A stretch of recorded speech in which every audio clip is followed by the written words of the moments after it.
Hello everyone, welcome to Madurai NEET Physics Academy. இந்த வீடியோவில் என்ன பார்க்க போகிறோம்னா பிரின்சிபல் ஆஃப் சூப்பர் பொசிஷன் அதனுடைய ப்ராப்ளம்ஸ், அப்புறம் equilibrium of system and particles அதனுடைய ப்ராப்ளம்ஸ் வந்து பார்க்கலாம்.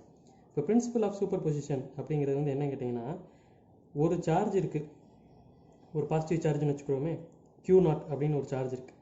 இந்த சார்ஜில் ஒன்றுக்கும் மேற்பட்ட சார்ஜஸ் வந்து இதில் ஒரு ஃபோர்ஸை எக்ஸ்பெக்ட் பண்ணால் அந்த மொத்த ஃபோர்ஸ் எவ்வளோன்னு கால்குலேட் பண்ணுறதுக்கு தான் இந்த principle of super position theorem வந்து யூஸ் ஆகுது. இது வந்து ஒரு பாசிட்டிவ் சார்ஜ் அப்படின்னு வச்சுக்கோங்க. இப்போ இங்கே ஒரு பாசிட்டிவ் சார்ஜ் இருக்குது, இது Q1. இங்கே ஒரு பாசிட்டிவ் சார்ஜ் இருக்குது, இது Q2. இங்கே ஒரு பாசிட்டிவ் சார்ஜ் இருக்குது, இது Q3 அப்படின்னு வச்சுக்குவோம். இந்த பாசிட்டிவ் சார்ஜ் வந்து இதில் வந்து ஒரு ஃபோர்ஸ் ஆஃப் ரிப்பல்ஷன் இந்த சைடு கொடுக்கும், இது F1 அப்படின்னு வச்சுக்கோங்க. இந்த Q2ங்கிறது ஒரு ஃபோர்ஸ் ஆஃப் ரிப்பல்ஷன் இதுக்கு கொடுக்கும், இது வந்து F2 அப்படின்னு வச்சுக்கோங்க. இந்த Q3ங்கிறது வந்து ஒரு ஃபோர்ஸ் ஆஃப் ரிப்பல்ஷன் கொடுக்கும், இது வந்து F3 அப்படின்னு வச்சுக்கோங்க. ஸோ இந்த மூணு ஃபோர்ஸு இந்த சார்ஜ் மேலே கொடுக்குது, சரிங்களா?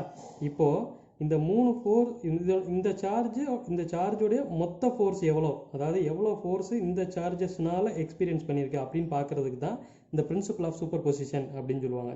இந்த பிரின்சிபல் ஆஃப் சூப்பர் பொசிஷன் வந்து என்ன சொல்லுதுன்னா, F நெட்டு மொத்த ஃபோர்ஸ் ஆன் இந்த சார்ஜ் Q0ங்கிறதுல வந்து F1 vector plus F2 vector plus F3 vector அப்படின்னு சொல்லுவாங்க, சரிங்களா? இந்த மூணு சார்ஜினால இண்டிவிஜுவலாக இது ஃபோர்ஸ் F1 எக்ஸ்பீரியன்ஸ் பண்ணும், இந்த சார்ஜினால இண்டிவிஜுவலாக ஒரு ஃபோர்ஸ் F2 எக்ஸ்பீரியன்ஸ் பண்ணும், இந்த சார்ஜினால இண்டிவிஜுவலாக அது ஃபோர்ஸு F3 அப்படின்ட்டு எக்ஸ்பீரியன்ஸ் பண்ணும். இந்த மூணு ஃபோர்ஸையும் வெக்டாரிக்கலாக ஆட் பண்ணோம்னா அதுதான் இதனுடைய நெட் ஃபோர்ஸ். இது வந்து இப்படி இருக்கலாம், F நெட் அப்படிங்கிறது, சரிங்களா? இப்போ நான் 3 ஃபோர்ஸ் சொல்லியிருந்தேன். இந்த 3 ஃபோர்ஸ் இல்லாமல் ஒரு 2 ஃபோர்ஸ், ரெண்டு சார்ஜ் மட்டும்னா இந்த ஃபோர்ஸ் வந்து எப்படி இருக்கும், F1 F2 இருக்கும். அதுக்கு ரிசல்டன்ட் கண்டுபிடிக்கிறதுக்கு நம்ம பேரலோகிராம் லா வந்து யூஸ் பண்ணுவோம், சரிங்களா? பேரலோகிராம் லா வந்து எப்படி யூஸ் பண்ணுவோம்னா, நம்மளுக்கு இதுக்கு முன்னாடி தெரிஞ்சிருக்கும். இது ஒரு ஃபோர்ஸ் A அப்படின்னு வச்சுக்கோங்க, இது ஒரு ஃபோர்ஸ் B அப்படின்னு வச்சுக்கோங்க.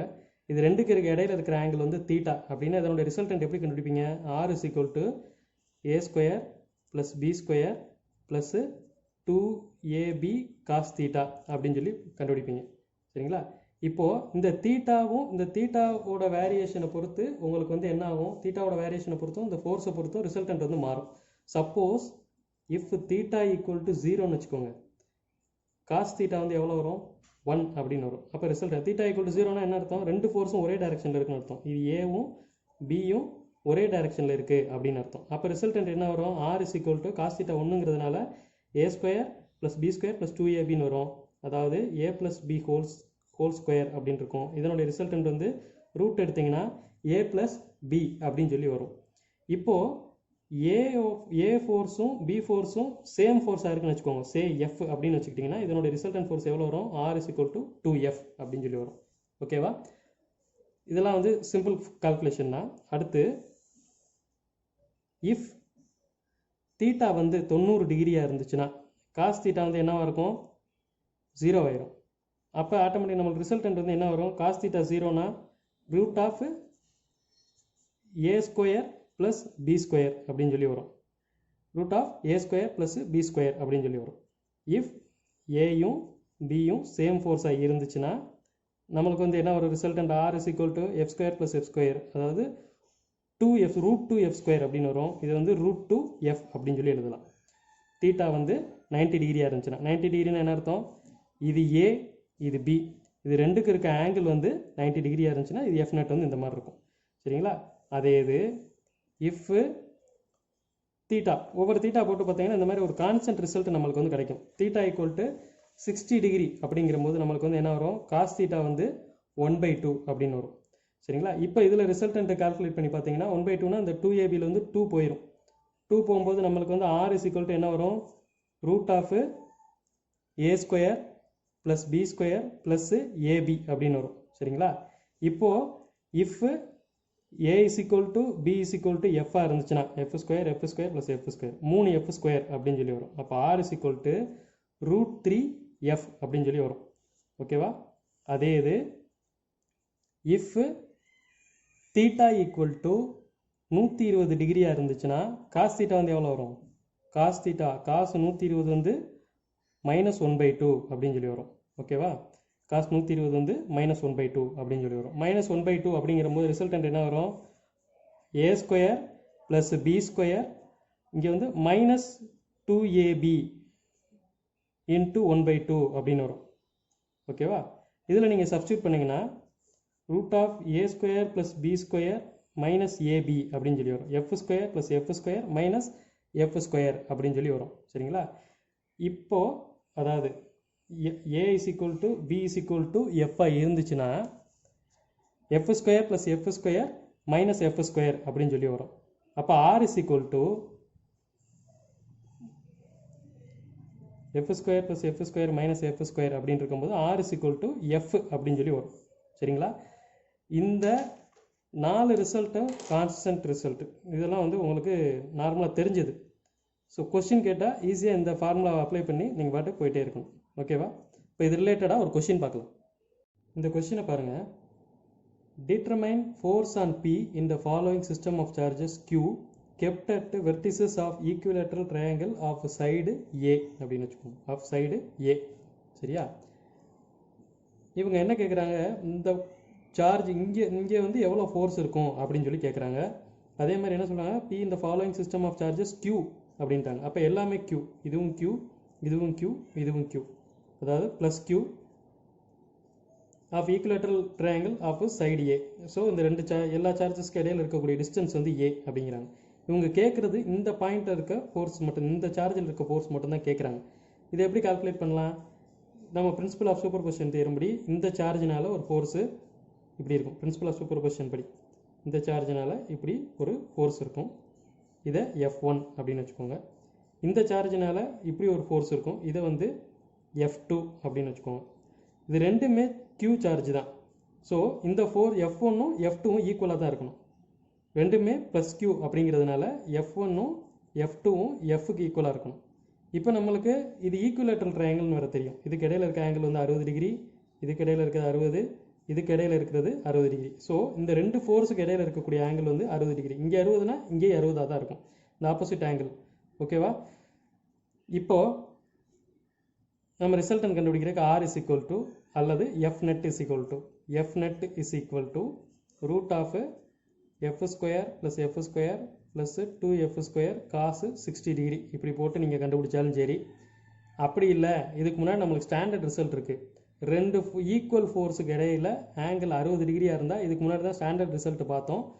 √3F ஸ்ட்ரைட்டாக நீங்கள் இப்படி வந்துடணும். F net is equal to √3F அப்படிங்கிறது உங்களுக்கு தெரியும். இந்த Fங்கிறது வந்து என்னது? ஃபோர்ஸு. இந்த ஃபோர்ஸ் வந்து எப்படி கால்குலேட் பண்ணுறது? நார்மலாக ஒரு ரெண்டுக்கும் ஈக்குவல் ஒரே ஒரு ஃபோர்ஸ் தானே. F இஸ் ஈக்குவல் டு எப்படி எழுதலாம்? 1/4πε0 Q into Q square divided by A square அப்படின்னு சொல்லி வரும். 4πε0க்கு பதிலாக நான் Kன்னு வச்சுக்கிறேன். Q இன்ட்டு Qக்கு பதிலாக Q ஸ்கொயரு, ரெண்டுக்கு இடையில் இருக்க டிஸ்டன்ஸ் வந்து A ஸ்கொயர். இதுதான் F. ஸோ இந்த F இங்கே சப்ஸ்டியூட் பண்ணிங்கன்னா F net is equal to √3KQ square divided by A square. இதுதான் ஆன்சர். பி தான் ஆன்சர். ஓகேவா? அடுத்து ஈக்லிபிரியம் அப்படிங்கிறத வந்து பார்ப்போம். ஈக்லிபிரியம் அப்படிங்கிறபோது அதை நம்ம ரெண்டாக பிரிச்சுக்கணும். எப்படின்னா ஈக்லிபிரியம் ஆஃப் பார்ட்டிக்கல் அப்படின்னு சொல்லலாம். ஈக்லிபிரியம் ஆஃப் பார்ட்டிக்கல், இன்னொன்று வந்து equilibrium of system. Equilibrium of system அப்படின்னு சொல்லுவோம். சரிங்களா? இப்போ ஈக்லிபிரியம் ஆஃப் பார்ட்டிக்கல் அப்படிங்கிறது வந்து என்னென்னா ஒரு பாயிண்ட் சார்ஜ். இப்போ நம்ம ஒரு சிஸ்டம் கன்சிடர் பண்ணிக்கிறோம். இது வந்து ஒரு சிஸ்டம். இந்த சிஸ்டத்துக்குள்ளே ஒரு நிறையா சார்ஜஸ் இருக்குது. Q1, Q2, Q3 அப்படின்னு சொல்லி நிறையா சார்ஜஸ் இருக்குது. இப்போ ஈக்லிபிரியம் ஆஃப் பார்ட்டிக்கல்ங்கிறதுனால இந்த Q1ங்கிறது ஒரு பார்ட்டிக்கல், Q2ங்கிறது ஒரு பார்ட்டிக்கல், Q3ங்கிறது ஒரு பார்ட்டிக்கல். சரிங்களா? இப்போ நான் இந்த பார்ட்டிக்கலுக்கு மட்டும் கன்சிடர் பண்ணுறேன். இது ஈக்லிபிரியமில் இருக்குது அப்படிங்கிறது நான் எப்படி சொல்கிறதுனா F net of the particle, F net of the particle வந்து 0வாக இருக்கணும். F netனா என்ன அர்த்தம்? நம்ம சூப்பர் பொசிஷன் படி பார்க்கும்போது, பிரின்சிபல் ஆஃப் சூப்பர் பொசிஷன் பார்க்கும்போது இந்த சார்ஜில் மற்ற சார்ஜஸ்னால என்னென்ன ஃபோர்ஸு இருக்கோ அதனுடைய மொத்த தாக்கம் வந்து என்னவாக இருக்கணும்? 0வாக இருந்துச்சுன்னா இது வந்து ஈக்லிபிரியமில் இருக்குது இந்த பார்ட்டிக்கல் அப்படின்னு அர்த்தம். சரிங்களா? அது மாதிரி ஒவ்வொரு பார்ட்டிக்கலுக்கும் இது பொருந்தும். இதில் வந்து இந்த பார்ட்டிக்கல் ஈக்லிபிரியமில் இருக்கிறதுனால இந்த சிஸ்டம் வந்து ஈக்லிபிரியமில் இருக்குது அப்படின்ட்டு நம்ம சொல்ல முடியாது. இந்த சிஸ்டத்தில் இந்த பார்ட்டிக்கல் ஈக்லிபிரியமில் இருக்குது அப்படின்னு சொல்லலாம். இந்த சிஸ்டம் வந்து ஈக்லிபிரியமில் இருக்குது அப்படின்னு சொல்ல முடியாது. இதே இது ஈக்லிபிரியம் ஆஃப் சிஸ்டம்னு வச்சுக்கோங்க. ஈக்குலிபிரியம் ஆஃப் சிஸ்டம் அப்படின்னு வச்சுக்கோங்க. இதே சிஸ்டத்தை எடுத்துக்கோங்க. இதே சிஸ்டத்தில் சார்ஜஸ் இருக்குது Q1 Q2 Q3 அப்படின்னு இருக்குது. சரிங்களா? இதில் வந்து எப்படி பார்க்குறதுனா, இந்த சிஸ்டம் வெளியில் இருக்கிற சிஸ்டம்னால நிறையா ஃபோர்ஸஸ் வந்து எக்ஸ்பீரியன்ஸ் பண்ணும். அந்த net force Fnet is equal to Fnet of the system அப்படின்னு வச்சுக்கிறோம். Fnet of the system is equal to 0 இருந்துச்சுன்னா இந்த சிஸ்டம் ஈக்குலிபிரியமில் இருக்குன்னு அர்த்தம். அப்படி இல்லாட்டி இந்த சிஸ்டமில் இருக்கிற ஒவ்வொரு சார்ஜ்டு பார்ட்டிக்கல், அதாவது Q1ல் இருக்கிற Fnet, Q2ல் இருக்கிற Fnet on every particle of the system, on every particle of the system, இதில் இருக்கிற ஒவ்வொரு பார்ட்டிக்கல் ஆஃப் த சிஸ்டத்துலையும் Fnet வந்து 0 இருந்துச்சுன்னா இந்த சிஸ்டம் வந்து ஈக்குலிபிரியமில் இருக்குன்னு அர்த்தம்.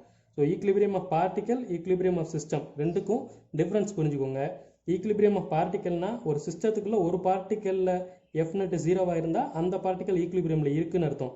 அதே இது ஒரு சிஸ்டம் வந்து ஈக்குலிபிரியமாக இருக்குன்னா அந்த இந்த சிஸ்டத்தில் மொத்த ஃபோர்ஸ் Fnet ஆக்ட் ஆகிறது வந்து 0 இருந்துச்சுன்னா அந்த சிஸ்டம் ஈக்குலிபிரியமாக இருக்குன்னு அர்த்தம். அப்படி இல்லாட்டி அந்த சிஸ்டத்துக்குள்ளே இருக்கக்கூடிய ஒவ்வொரு பார்ட்டிக்கலில் இருக்கக்கூடிய Fnet வந்து 0 இருந்துச்சுன்னா அது வந்து அந்த சிஸ்டம் வந்து ஈக்குலிபிரியமில் இருக்குன்னு அர்த்தம். ஸோ பார்ட்டிக்கல் 0 இருக்கிறதுக்கும் சிஸ்டம் 0 இருக்கிறதுக்கும் புரிஞ்சுக்கோங்க. சரிங்களா? இந்த ஒரு பார்ட்டிக்கல்னா அதுக்கு தனியாக ஈக்குலிபிரியம், அதாவது இதில் ஆக்ட் ஆகிற ஃபோர்ஸஸ் பூரா 0 இருக்கணும். சரியா? சிஸ்டம்னா அதில் இருக்கிற எல்லா பார்ட்டிக்கலில் ஆக்ட் ஆகக்கூடிய இண்டிவிஜுவல் ஆக்ட் ஆகக்கூடிய Fnet எல்லாமே வந்து 0 இருக்கணும். இதுலேருந்து ப்ராப்ளம் வரும், குழப்பிக்கிறாமல் அட்டன் பண்ணணும்.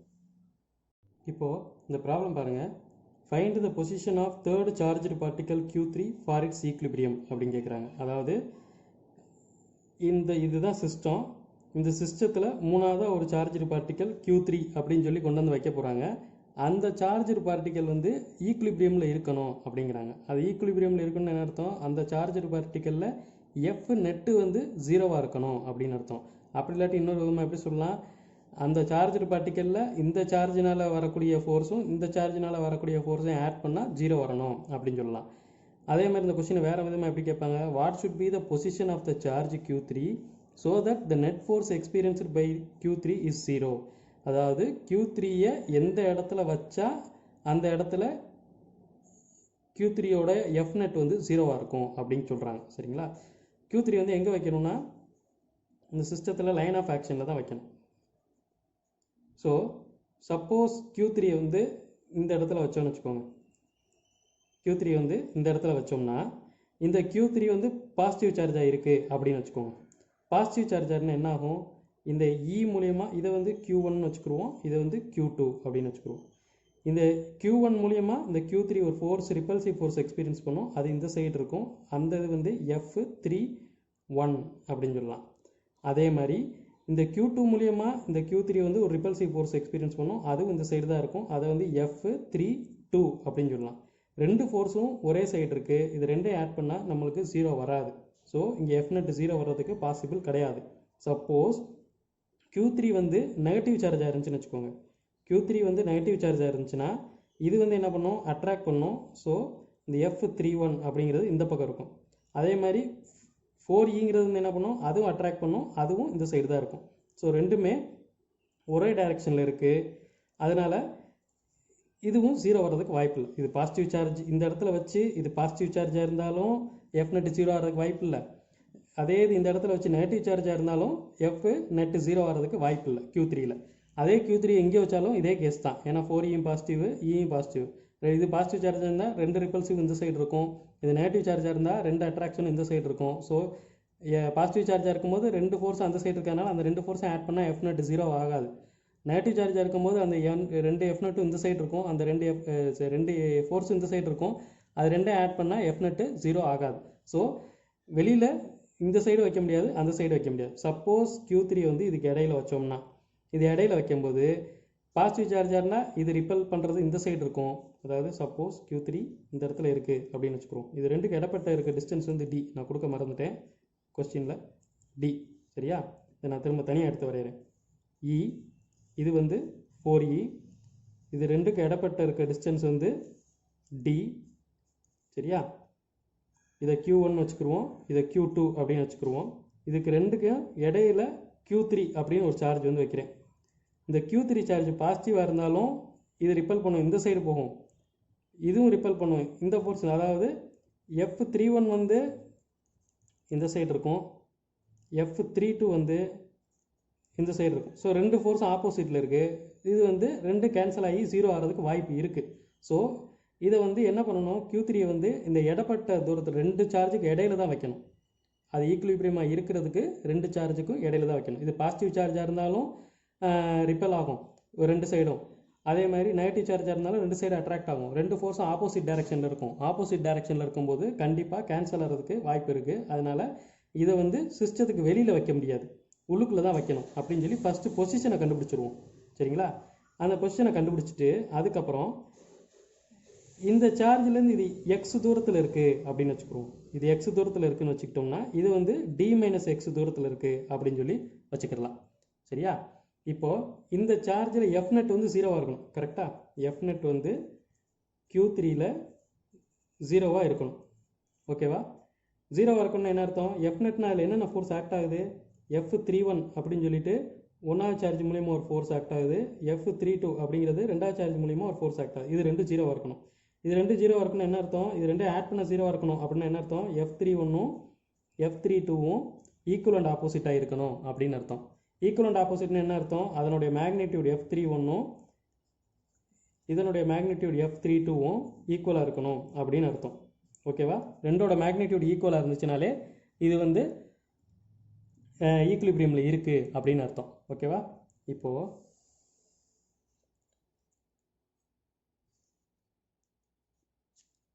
இதுக்கு ஃபார்முலா எழுதுங்க. K into Q1 Q3 divided by ரெண்டுக்கு இடப்பட்ட இருக்கிற டிஸ்டன்ஸ் R13 ஸ்கொயர். அதே மாதிரி இங்கே வந்து K இன்ட்டு Q2 Q3 ரெண்டுக்கு இடப்பட்ட இருக்கிற டிஸ்டன்ஸ் வந்து R23 ஸ்கொயர். இப்போது இதுக்கு வந்து வேல்யூ சப்ஸ்டிட் பண்ணுங்கள். K இன்ட்டு Q1ஓட வேல்யூ E, Q3யோட வேல்யூ எனக்கு தெரியாது. அதே மாதிரி R13யோட வேல்யூ வந்து என்னது? 1க்கும் 3க்கு இடையில இருக்கிற வேல்யூ வந்து எக்ஸ் ஸ்கொயர். K Q2ஓட வேல்யூ வந்து 4E, Q3யோட வேல்யூ எனக்கு தெரியாது. டிவைடட் பை R23 இதுக்கு இடைப்பட்ட இருக்கிற டிஸ்டன்ஸ் வந்து D minus X whole square. எதெல்லாம் அடி ஆகுன்னு பாருங்கள். KE Q3 எல்லாமே அடி ஆகிரும். ரிமைனிங் எழுதுங்க. 1/x square is equal to 4/d minus x square. இப்போ இது எப்படி எழுதலாம்? D minus x divided by x the whole square is equal to 4 அப்படின்னு எழுதலாம். இப்போ இதை வந்து ரூட் அந்த பக்கம் போகும்போது D minus x divided by x equal to plus or minus 2 அப்படின்னு சொல்லி எழுதலாம். ப்ளஸ் ஆர் மைனஸ் 2னா இது வந்து ரெண்டு கண்டிஷன் எக்ஸிஸ்ட் ஆகிறதுக்கு வாய்ப்பு இருக்குது. சப்போஸ் ப்ளஸ் 2ஆக இருந்துச்சுன்னா ஃபார் ப்ளஸ் 2 அதுக்கு வந்து D minus x divided by x is equal to 2, D by x minus 1 is equal to 2, D by x is equal to 3 அப்படின்னு சொல்லி வரும். x is equal to D by 3 அப்படின்னு சொல்லி ஒரு option வரும். for x equal to for minus 2 இந்த solution for minus 2க்கு வந்து D minus x by x is equal to minus 2, D minus x minus 1 is equal to minus 2, D minus x is equal to minus 1, x is equal to minus D அப்படின்னு சொல்லி ஒரு option வரும். இதை வந்து நம்ம எப்படி எடுத்துக்கணும்னா இந்த side 0லேருந்து ஆரம்பிக்கும் போது இது பாசிட்டிவ் டி ப்ளஸ் டி போயிட்டே இருக்கும். 0லேருந்து இந்த பக்கம் வந்து மைனஸ் டி. சரிங்களா? நம்ம என்ன சொல்லியிருக்கிறோம்? இந்த சிஸ்டத்துக்கு வெளியில் எங்கிட்ட வந்தால் இது மைனஸ் தான். மைனஸ் டியில் வச்சா கண்டிப்பாக ஈக்குலிபிரியம் ஆகாது. ஸோ இது வந்து ப்ளஸ் D/3, அதாவது இது இந்த பாசிட்டிவ் டைரக்ஷனில் தான் இருக்கணும். அதுவும் D/3ங்கிற இடத்துல இருந்தால் தான் இது ஈக்குலிபிரியம் ஆகிறதுக்கு வாய்ப்பு இருக்குது. So X equal to D/3 இந்த இடத்துல இருந்தால் தான், அதாவது ஈன்னு ஒரு சார்ஜு 4Eன்னு ஒரு சார்ஜு, இது ரெண்டுக்கு இடப்பட்ட டிஸ்டன்ஸ் வந்து டிங்கிற டிஸ்டன்ஸு. இந்த டிங்கிற டிஸ்டன்ஸ் ஈலேருந்து D/3 அப்படிங்கிற டிஸ்டன்ஸில் இந்த Q3யை வச்சா இந்த Q3 வந்து ஈக்குலிபிரியம் மாறதுக்கு வாய்ப்பு இருக்குது. ஓகேவா? அடுத்து பாருங்கள். For same problem, what should be the magnitude of charge Q3 for equilibrium of system அப்படின்னு சொல்லிட்டாங்க. அங்கே Q3 equilibrium சொன்னாங்க. Q3ங்கிறது வந்து பார்ட்டிக்கல், equilibrium of particle. இங்கே வந்து equilibrium of system அப்படின்னு சொல்லிட்டாங்க. நம்மளுக்கு அந்த படத்தை வரைங்க. E 4E ரெண்டுக்கு இடப்பட்டல இருக்க டிஸ்டன்ஸ் வந்து D. இதில் நான் D/3 அப்படிங்கிற தூரத்தில் நான் வந்து Q3 அப்படிங்கிற ஒரு சார்ஜை கொண்டு வந்து வச்சுருக்கேன். இந்த Q3ங்கிற சார்ஜ் என்ன வேல்யூ இருந்தால் இந்த சிஸ்டம் வந்து ஈக்குலிபிரியமாக இருக்கும் அப்படிங்கிறாங்க. இப்போ நமக்கு போனதில் வந்து Q3ல வந்து F0 0 அப்படின்னு சொல்லி Q3 ஈக்குலிபிரியமாக இருக்குன்னு சொல்லி ப்ரூவ் பண்ணி Q3 எங்கனக்குள்ளே இருக்குங்கிறத கண்டுபிடிச்சிட்டோம் D/3ங்கிறதுல. இப்போ இந்த தடவை என்ன பண்ணணும்னா இந்த ரெண்டு சார்ஜில் ஏதாவது ஒரு சார்ஜ் எடுத்துக்கலாம். ஏன்னா ஈக்குலிபிரியம் ஆஃப் சிஸ்டம் அப்படின்னா அதில் இருக்கிற எல்லா பார்ட்டிக்கலில் ஒவ்வொரு பார்ட்டிக்கலும் அதாவது தனித்தனி பார்ட்டிக்கலோடைய F0 0வாக இருந்தால் சிஸ்டம் ஈக்குலிபிரியம். ஸோ இங்கே வந்து இது நம்ம ஈக்குலிபிரியம் கண்டுபிடிச்சிட்டோம்.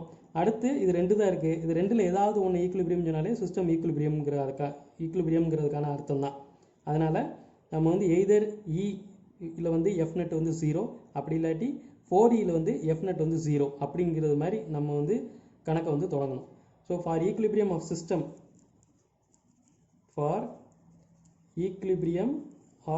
சிஸ்டம் அதுக்கு F0 ஆன் Q1 வந்து 0 அப்படின்னு வச்சுக்கிறேன். அதாவது இது Q1, இது Q2, இது Q3. So F0 on Q1 0 அப்படின்னா என்ன அர்த்தம்? இந்த சார்ஜினால் இதில் ஒரு ஃபோர்ஸ் இருக்கும், அதே மாதிரி இந்த சார்ஜினால் இதில் ஒரு ஃபோர்ஸ் இருக்கும்.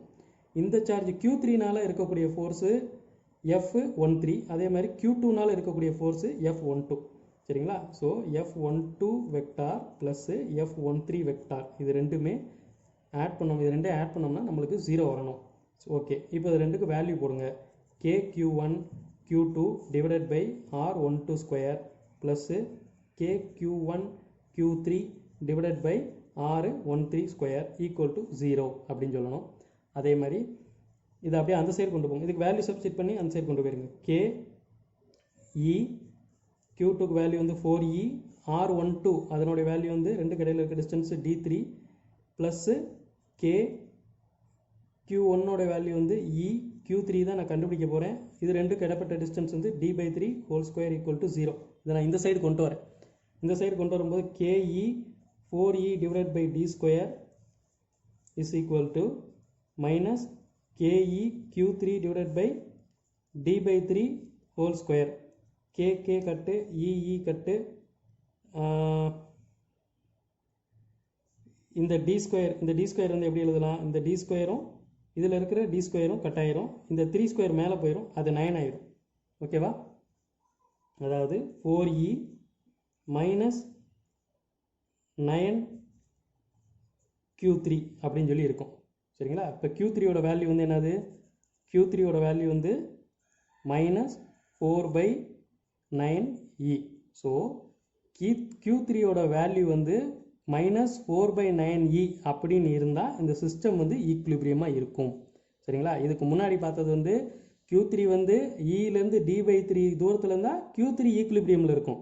இப்போ வந்து என்ன பண்ணியிருக்கோம்? அந்த Q3ங்கிறது வந்து மைனஸ் 4/9E அப்படிங்கிற வேல்யூ இருந்துச்சுன்னா இந்த சிஸ்டம் வந்து ஈக்குலிபிரியமாக இருக்கும் அப்படிங்கிறது தான் இங்கே வந்து நம்ம கண்டுபிடிச்சிருக்கோம். So equilibrium of system and equilibrium of particle வந்து குழப்பிக்கிறாமல் பண்ணணும். ஓகேவா? அதே மாதிரி போன ப்ராப்ளம் பண்ணது ஈக்குலிபிரியம் ஆஃப் பார்ட்டிக்கல், இந்த ப்ராப்ளம் பண்ணுறது வந்து ஈக்குலிபிரியம் ஆஃப் சிஸ்டம். சரிங்களா? சிஸ்டத்துக்கு இந்த ரெண்டு சார்ஜில் ஏதாவது ஒரு சார்ஜ் எடுத்துக்கிட்டு அதில் F0 0 அப்படின்னு போட்டு கண்டுபிடிச்சா போதும். ஓகேவா? அதே மாதிரி இதில் நோட் பாயிண்ட் என்னன்னு பார்த்தீங்கன்னா, நோட் வந்து லைக் சார்ஜஸாக இருந்தால் ஃபார் லைக் சார்ஜஸ்